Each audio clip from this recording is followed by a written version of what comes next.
Satu komando hadapi perusak hutan.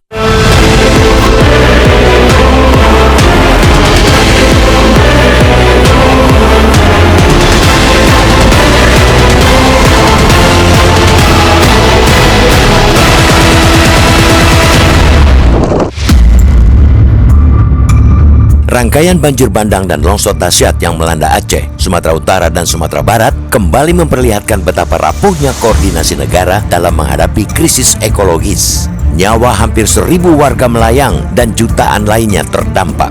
Namun, di tengah tragedi kemanusiaan itu, penegakan hukum yang seharusnya menjadi tiang akuntabilitas justru bergerak tak beraturan, layaknya kabel kusut yang sulit dirunut ujungnya. Ada banyak pintu penindakan, tetapi tak satu pun benar-benar terhubung. Banyak aparat turun ke lapangan, tetapi tanpa komando jelas siapa yang memimpin langkah. Akibatnya, yang tampil bukan kekuatan bersama, melainkan gerak sendiri-sendiri.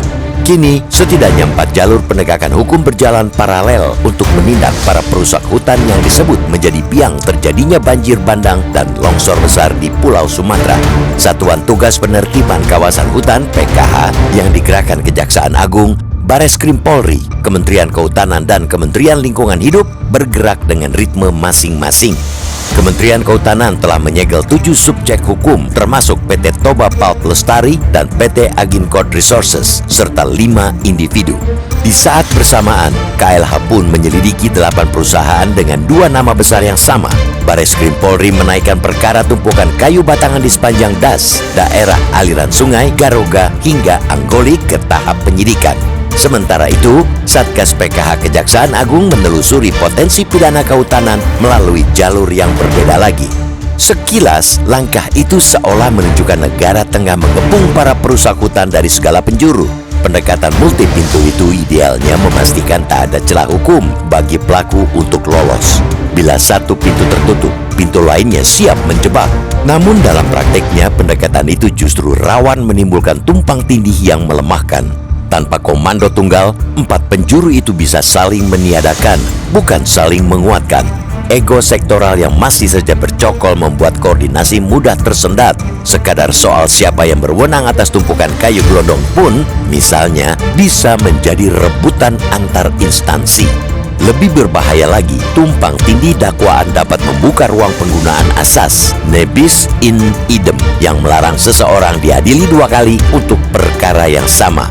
Bila dakwaan disusun serampangan, bukan tidak mungkin justru gugur di pengadilan.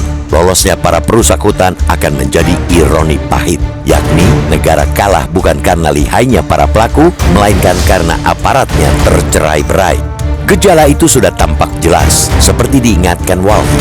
Penyegelan yang dilakukan Kemenhub tak diikuti langkah lanjutan seperti pencabutan izin atau penagihan tanggung jawab pemulihan. Tanpa kesinambungan tindakan, penyegelan hanyalah ritus simbolik. Di titik inilah Presiden Prabowo Subianto harus turun tangan.